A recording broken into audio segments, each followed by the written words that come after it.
I come from Yemen, and it's a country that has been sort of embroiled in a war for about 7 years now.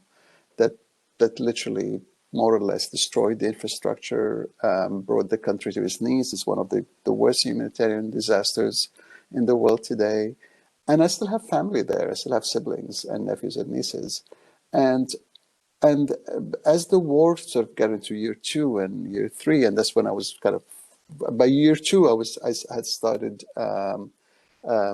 thinking about this book, and the war has actually intensified my relationship with Yemen. It made me actually feel a certain kind of survival guilt that I did not feel before, having left and created a new life for myself in the UK and then in Canada, um, and there was that sort of feeling for certain kind of longing for the home and to be with my family again, to support them through the worst possible um, stage of their lives.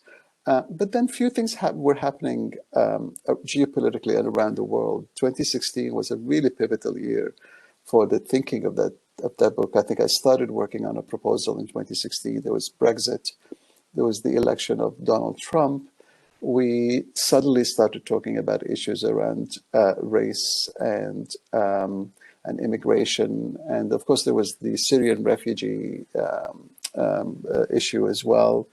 And I felt that Canada was not what I assumed to be Canada, or what I took for granted about Canada, was not the same, or the facade was beginning to crumble a little bit.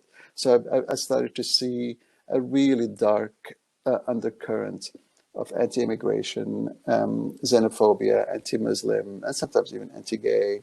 And I started to kind of get restless, kind of like, what is this? Is this where I'm going to live the rest of my life? Are there other options? And one of the options, despite the craziness of it all, was actually the idea of just going home.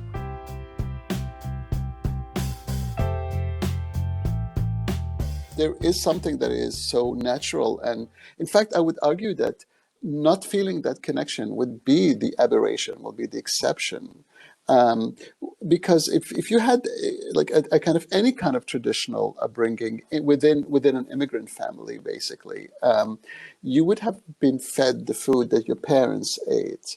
You would have known those food items in their original Italian names, or Arabic names, or whatever. Um, you would have heard stories, and this is the beauty and power of storytelling, from your grandparents or your parents, about back in the day when we were home, and that builds a kind of a warehouse of memories and stories and anecdotes that it is impossible for you to disentangle from. It becomes who you are, whether you like it or not.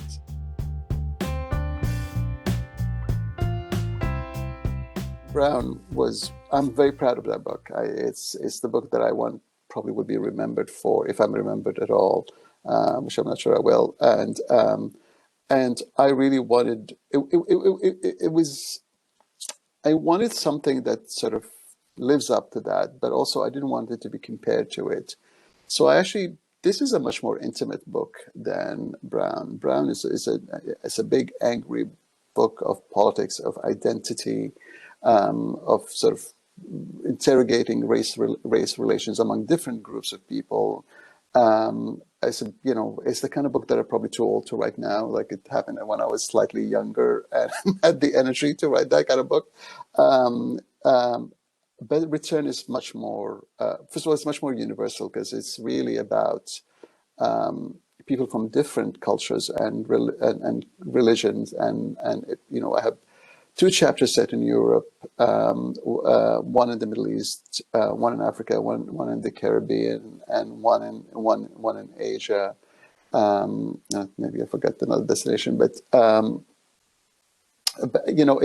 it is not about a particular group or race. It's just about this universal desire to go home.